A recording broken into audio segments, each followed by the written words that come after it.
한 총리에 대한 해임 건의안은 이날 오후 국회 본회의에서 찬성 175표, 반대 116표, 기권 4표로 통과됐습니다. 민주당은 현재 국정 파탄에 대한 책임을 묻고 대통령은 해임 건의안을 수용하고 통합형 총리를 지명하라고 촉구했습니다. 하지만 구속력이 없어 대통령이 수용하지 않겠다는 방침으로 알려져 실효성은 없다는 지적이 나옵니다. 해임 건의안 통과는 헌정사상 처음 있는 일이라고 합니다. 지금까지 해임안이 발의된 경우는 총 9번이지만 모두 부결되거나 폐기됐다고 합니다. 다음에는 꼭 대통령에 대한 탄핵으로 이어지길 기대합니다. 이쯤 되면 네 발로 겨내려 와라.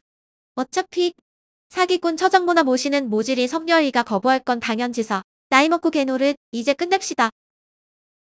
이재명 민주당 대표에 대한 체포동의안이 국회 본회의에서 찬성 149, 반대 136, 기권 6, 무효 4표로 가결됐습니다.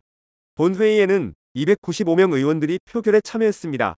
이 대표는 공개적으로 부결을 요청했으나 결국 가결을 피하지 못했습니다. 체포동의안이 가결됨에 따라 이 대표의 구속 여부는 법원의 영장실질심사를 통해 결정될 예정입니다.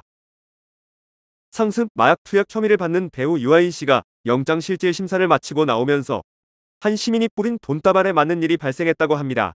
두 번째 구속심사를 받고 있는 유아인 씨에게 영치금으로 쓰라며 돈다발을 던졌다고 하는데요. 혐의 내용은 마약류관리법 위반, 증거인멸교사, 범인도피 등이라고 합니다.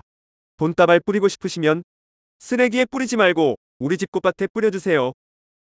간첩 증거 조작 사건 피해자 유우성 씨에게 검찰이 보복성 기소를 했다는 의혹과 관련해 역대 최초로 현직 검사에 대한 헌법재판소에 탄핵 심판이 열리게 됐습니다. 대법원에서 검찰의 공소권 남용이 인정된 첫 사례인데 검찰은 한 번도 사과하지 않았고 이 인간은 아직도 수원지검 안양지청에서 차장검사를 하고 있다고 합니다. 조작 수사 기소한 검사는 탄핵이 아니라 감옥 가야지.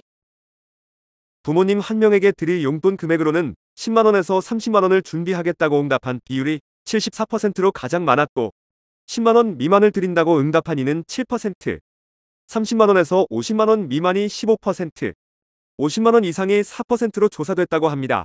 연휴기간 가족과 친척집에 방문할 계획이 있다는 응답자는 64%, 명절 음식을 준비한다는 응답자는 68%였습니다. 명절 음식을 직접 차리기보단 구매하겠다는 응답자는 80%로 아주 높았습니다.